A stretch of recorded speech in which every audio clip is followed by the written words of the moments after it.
He stood in the hush of the sanctuary, sweat glistening beneath the soft glare of stained glass. The preacher's hands gripped the pulpit so tightly, his knuckles turned white. Everyone could hear the thick silence, the kind where faith trembles and doubt waits, heart pounding in every shadowed corner. Tonight, something was different. Families clutched each other. Children sensed fear where comfort should be.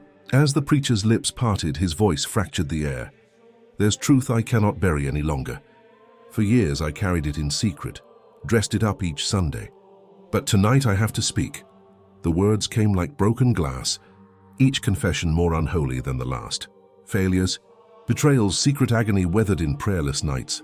Gasps rose from the congregation. Eyes widened, some glistened with tears, others narrowed with judgment. "I have failed you," he whispered, "and I have failed him." And then, as the confession lingered, the preacher's body crumpled, folding onto the stage in one silent, exhausted collapse. For a moment the world stopped, frozen in that sacred helplessness. Faith itself seemed to hold its breath, listening for what impossible thing might come next. If this story stirs something inside you, comment where you're watching and subscribe, so you never miss the blessing born in broken moments.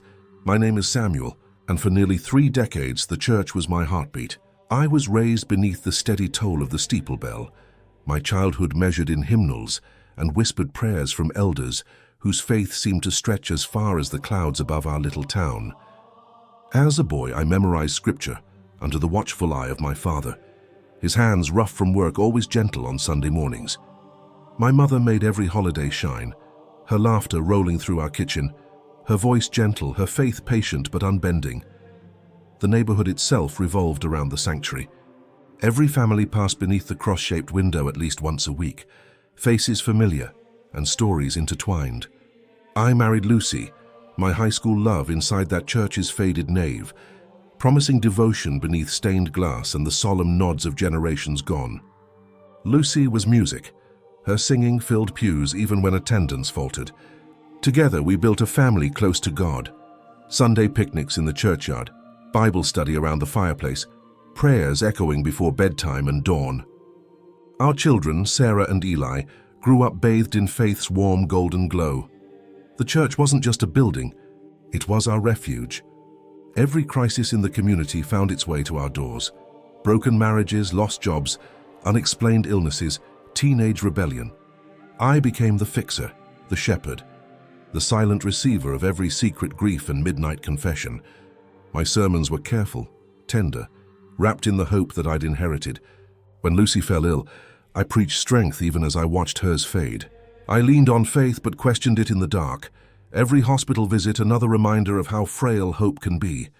Deacon Burns patrolled the aisles of church events, loyal, suspicious, always evaluating. Sister Ruth baked bread for every occasion, sometimes for comfort, sometimes to mask her own loneliness. Jacob, a troubled young man who'd known more loss than love, clung to my words as if I held the map out of despair. But somewhere in the routine, my faith began to thin. Lucy's illness stretched on, relentless and lonely. Prayers became bargaining chips, hope a currency I spent too fast. I watched Sarah retreat into books, Eli wander farther from the altar each month. My confidence at the pulpit was both cloak and shield, a way to keep my own doubts hidden while showing others how to believe. Lucy sensed my exhaustion. She held my hand during sermons and squeezed it a little too tightly, her way of asking if my faith was enough. After she passed, the parsonage rang hollow. Dinners were quiet. The Bible grew heavy, its pages suddenly foreign. Sarah left for college. Eli fell out with old friends. I found myself watching dusk bleed over the sanctuary's roof, wondering whether God still listened to tired prayers. Through all this, the town kept moving. Birthdays, funerals, baptisms. Parishioners looked to me for hope, for guidance, for the answers I was desperate to rediscover. But behind closed doors my smile faded, my words slowed. The pressure to be perfect, to always forgive, never falter, was a slow erosion wearing me down in the corners nobody else could see. Faith, once effortless, was now a daily decision. And in those quiet hours between dusk and dawn, the gap between the pastor they admired and the man I truly was grew ever wider. Loss doesn't always roar in a single moment. It creeps in through cracks, settles quietly before finally shattering whatever remains. For me, that breaking started with Lucy's illness and never let go. The cancer that stole her began as a whisper beneath her skin, but in months it was everywhere. Her laughter faded, her voice grew thin, and the woman who'd always made the church shine kept wilting in a chair by the piano. I prayed as fiercely as ever, but watched my prayers become bargains. I traded sleepless nights for the hope of one more holiday together. I pleaded, then demanded as if God owed my family consolation for our faithfulness. But every answer came as silence, every hope with another scan, another disappointment. Lucy's decline fractured the family. Sarah withdrew, pouring her sadness into notebooks that filled her dorm room. Eli rebelled, missing curfews, skipping church, refusing apologies. The parsonage filled with the kind of quiet that makes you want to slam doors. We took turns being angry, loving, absent. Her death left a vacuum I couldn't begin to fill. The day of her funeral, the sanctuary overflowed. The church was full, the choir sang stronger than ever, yet I felt exposed. Every kind word was a gentle reminder, she's gone and you're alone. That week my prayers grew bitter. I kept preaching. But if faith was supposed to mean comfort, why did I only feel punishment? Late nights blurred with glasses of whiskey I drank in shame, telling myself I deserved a little numbness. Just this once. The bottle comforted what prayer couldn't. I stopped confessing honestly to God. My sermons hid anger behind metaphors of Job and David, hinting at pain, but never showing my own. I judged Eli for his rebellion, but envied his honesty. Sarah stopped calling, and instead of reaching for her, I waited for forgiveness. The congregation felt my absence, even as I showed up every Sunday, performed every ritual. One night, Jacob called me from a payphone, desperate, high, mumbling about the God he couldn't find. I promised healing, promised prayers, but my own were empty. The church became routine. Weddings, funerals, council meetings. I went through the motions, opened the doors, recited the creeds, gave advice while refusing to take it. Deacon Burns grew suspicious, asking quietly if I needed spiritual support. When I told him I was fine, he only nodded, more cautious than ever. Sister Ruth stopped baking as much, her own wounds finally too heavy to hide behind cookies and casseroles. Instead of reaching for community, I retreated further. The pulpit felt like armor, hiding my flaws behind scripture. But within, my heart was weathering constant collapse. At home, I avoided looking at the piano, at Lucy's robe hanging in the closet. I skipped church meetings, made excuses, said yes when I meant no. Prayer became performance, words without belief, hope without conviction. Anger rotted my faith. The only company I could tolerate was silence, broken sometimes by midnight arguments with Eli about nothing and everything. My faith was crumbling, but nobody saw the pieces. I wore the mask well enough to fool the dozens. I couldn't fool myself. The weeks after Lucy's funeral blurred into months marked by going through motions. Faith, once the melody of my daily life, now sounded off-key, if I heard it at all. Each dawn broke over a house stripped of music, laughter gone, the piano untouched and out of tune. The very walls seemed to echo with what used to be, and the haunting loneliness made every room cold, no matter how many lamps I left on. Sunday sermons grew shorter, brittle as fallen leaves. My congregation sensed the change. Spirits dulled, children fidgeted, and the choir lost its former fire. I saw families stop lingering after service. Handshakes turned to polite waves. Smiles became questions left unspoken. I couldn't blame them. My words rung empty to my own ears.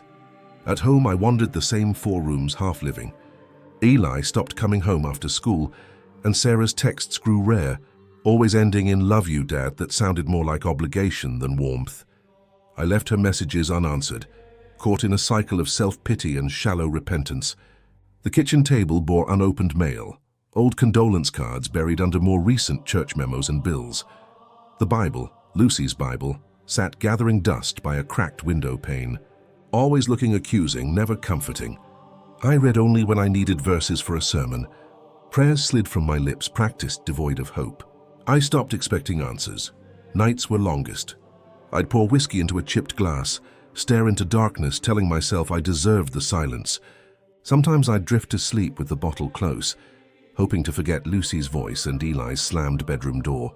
On truly bad nights, I'd stagger to her closet, breathing in what was left of her scent. apologizing for being lost.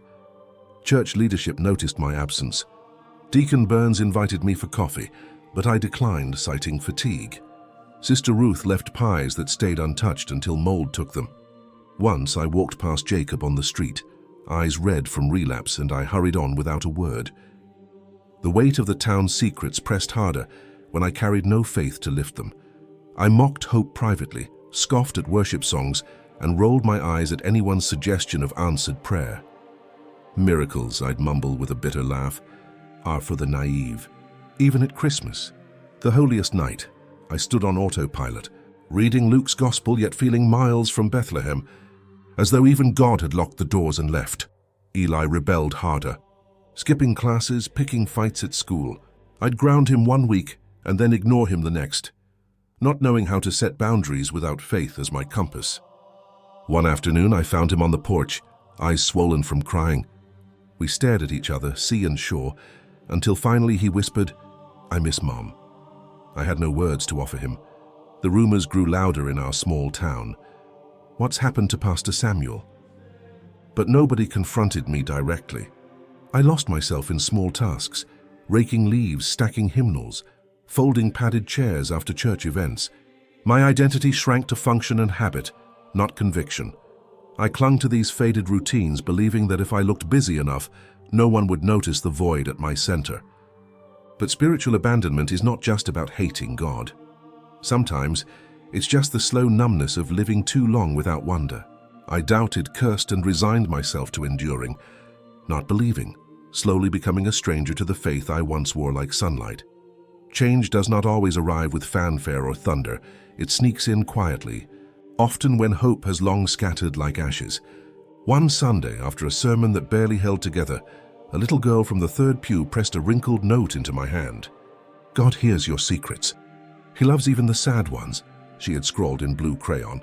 I swallowed hard, finding Lucy's handwriting in the crooked letters, though I knew it was only hope teasing me with ghosts. Later that afternoon, a storm rolled in fast and mean.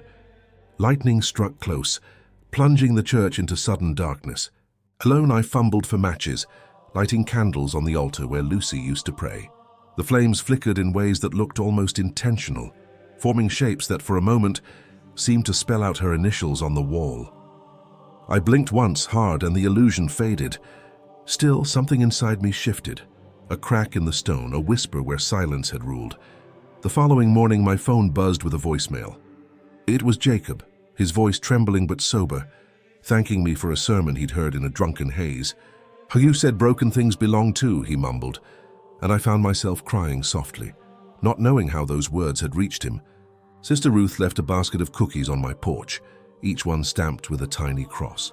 The scent filled the empty rooms, lingering longer than expected. Sleep that night was different. I dreamed of Lucy, her laughter melting away the edges of grief, urging me toward honesty, toward letting go. In the dream, she took my hand and led me to a sunlit field, whispering, "You're allowed to change, Sam. You're allowed to cry." Deacon Burns, usually terse and guarded, approached me after Bible study. For once, he admitted he struggled with doubt. His voice cracked as he confessed, "Sometimes, Pastor, I think God went silent and nobody noticed." The signs were small, a note in crayon, candlelight in the dark, a simple voicemail, a dream. But together they felt like the first breath after drowning. I wanted desperately to write them off, accidental, meaningless. But the world outside felt softer. Each kindness cut through my numbness, and for the first time in what felt like years, I listened. Hope is stubborn, a wild thing that grows back in places you thought were too barren for life. I wasn't ready for redemption, not yet, but I could feel the ground beginning to shift beneath my feet, loosening old certainties. It came quietly at first, a slow knitting together of fractured hearts in spaces I once thought unredeemable. The community called for a night vigil in the church, a tradition meant to bring comfort to the grieving and the lost. I had dreaded it all week, the idea of standing for hours among other people's pain when I barely had any faith or comfort to lend. But duty still had a hold, and so I found myself lighting candles, preparing the sanctuary, hands moving on instinct while my soul lagged far behind. The pews filled gradually, faces flickering in candlelight. Jacob was there, sitting alone in his usual spot at the back, knuckles white, eyes far away. Sister Ruth clung to her Bible, lips moving in silent prayer. Even Eli arrived, arms crossed, posture defiant, but he stayed. People confessed grief and heartache, fathers who hadn't spoken to their sons, mothers praying for prodigal daughters, old friends forgiving long-standing debts. Their voices rose one by one, weaving a net of shared vulnerability around our battered congregation. Then it was Jacob's turn.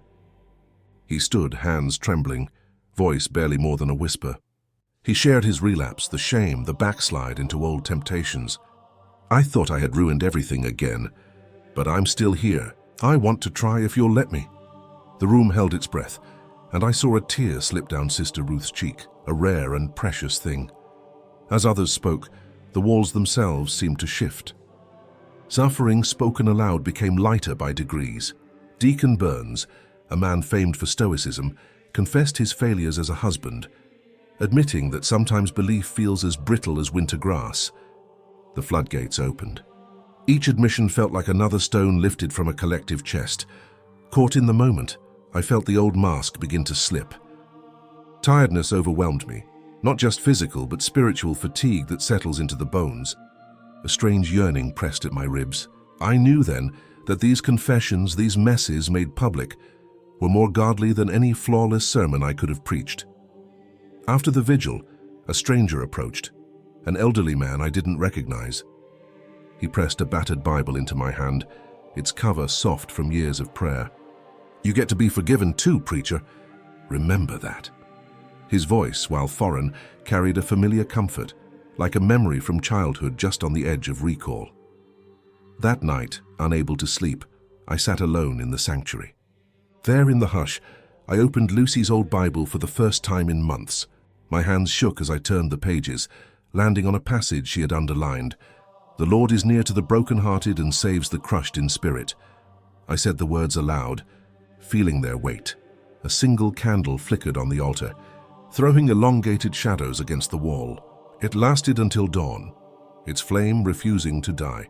For the first time in years, I prayed not as a priest but as a son, lost, ashamed, longing to come home. The ground inside me shifted, an ache transforming into a hunger for truth. Sunday came heavy with thunderclouds, the sky almost bruised.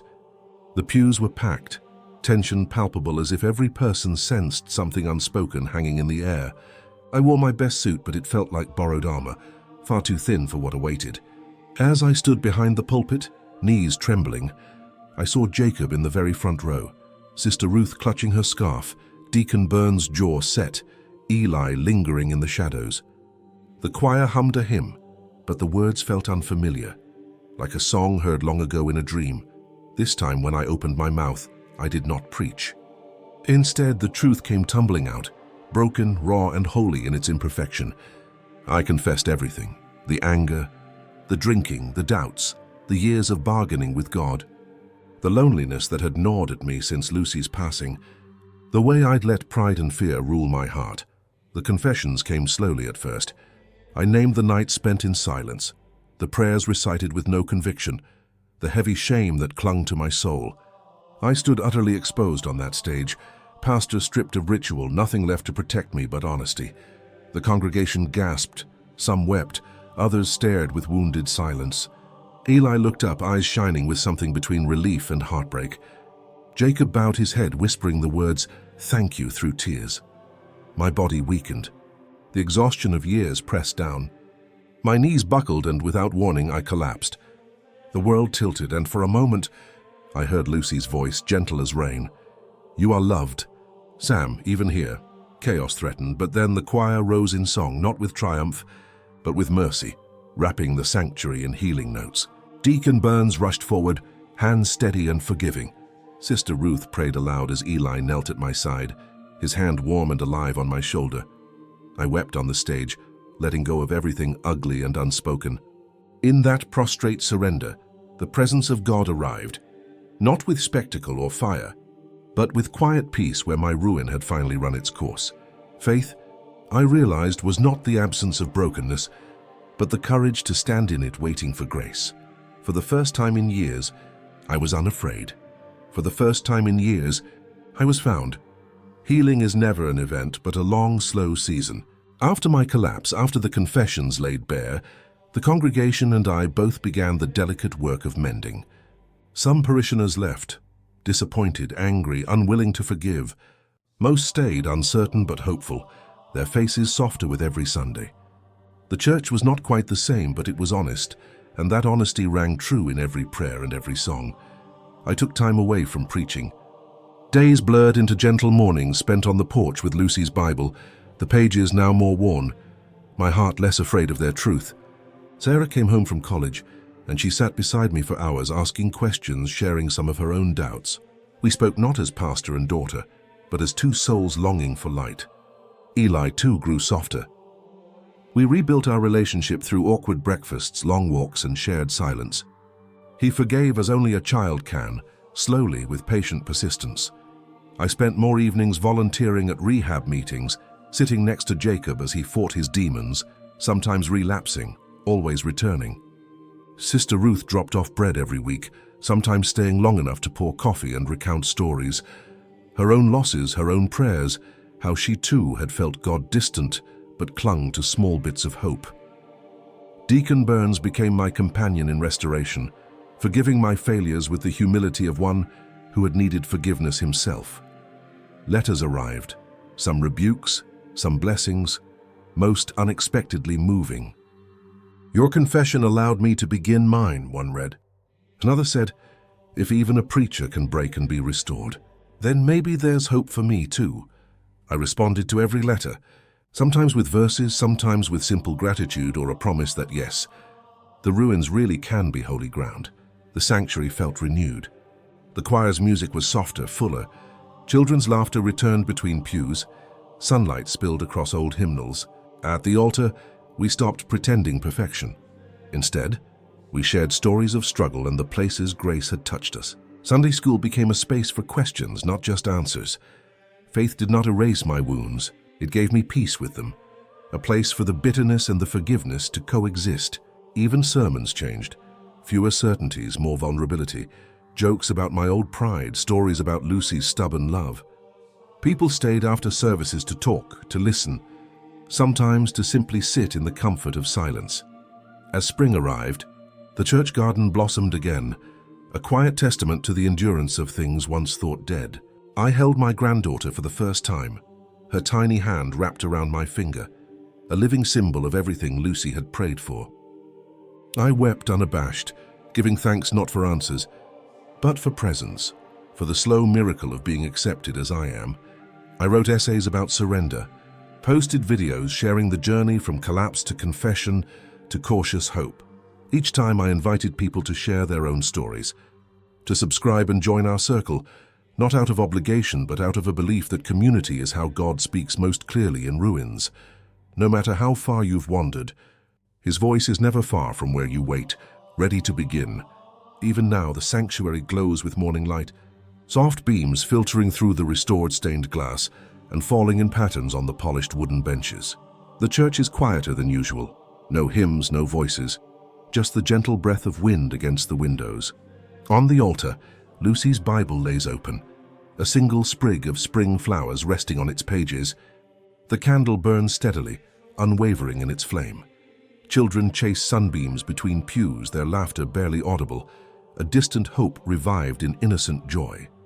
Sarah stands with Eli at the entrance, their faces peaceful, watching as neighbors file in, some pausing near the altar to touch the worn edge of the Bible or whisper a private prayer. Jacob sits alone near the front, hands folded, head bowed, a silent thank you where words feel unnecessary. Deacon Burns arranges hymnals, pausing to gaze at the church sign outside. Welcome, sinners and saints. Sister Ruth wipes a tear as she lights an additional candle for Lucy, her reflection visible in the golden light. The garden outside, once wilted, is now alive, daffodils, tulips, and roses blooming in surprising color. Samuel steps into the aisle, no longer burdened by performance, a simple man, changed by surrender. He walks slowly, acknowledging each face, touching every hand reached toward him. No sermon is delivered, no song is sung, only the silence of healing remains. He lingers at Lucy's portrait above the organ, lips moving in gratitude, eyes shining with memory. Music hums, soft and merciful, not rising to crescendo but settling like a blessing. Each person in the sanctuary finds a space to sit, pray, reflect in wordlessness, in comfort, in their own fragments of faith. As the camera pans through the church, sunlight streams in, illuminating joined hands, bowed heads, the gentle tremble of forgiveness. The scene holds unhurried, letting the quiet speak for everything that words cannot. Outside, the church stands resilient amid the breeze, a beacon of peace in a town marked by many comebacks. Slowly, the screen fades to black, its silence deep, full, sacred. Then in simple letters a final message appears: he found God. In the ruins,